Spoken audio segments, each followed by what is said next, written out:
बातमी नाशिकमधून आहे। भोंदू अशोक खरातच्या एसआयटी चौकशीला सुरुवात झाली आहे। अशोक खरात यानं पीडितेला खाऊ घातलेल्या मिठाईमध्ये कोणते गुंगीधारक पदार्थ मिसळलेले होते याचा तपास केला जाणार आहे। दैवी शक्तीच्या नावाखाली त्याच्याकडून अनेक गैरकृत्य केल्या गेल्याचा संशय हा व्यक्त केला जातोय। त्या अनुषंगाने तपास होतोय।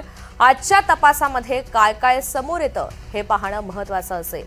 काल भोंदू अशोक खरातला 5व्या गुन्ह्यात 5 दिवसांची पोलीस कोठडी सुनावण्यात आलेली होती। माहिती जाणून घेऊयात। राहुल वाघ आपल्या सोबत आहेत। राहुल, एसआयटी चौकशीला सुरुवात झालेली आहे। आज कोणते असे महत्त्वाचे मुद्दे आहेत त्याच्या अनुषंगाने हा तपास सुरू आहे? भोंदू अशोक खरातच्या एसआयटी चौकशीला सकाळपासूनच सुरुवात करण्यात आलेली आहे। आजच्या तपासामध्ये पुन्हा काही मेडिकल स्टोअर धारकांची चौकशी होणार असल्याची सूत्रांनी याबाबतची माहिती दिली आहे।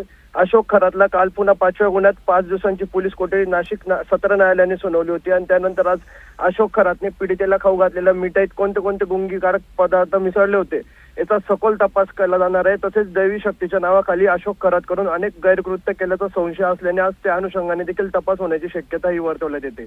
निश्चित, धन्यवाद सविस्तर माहितीसाठी।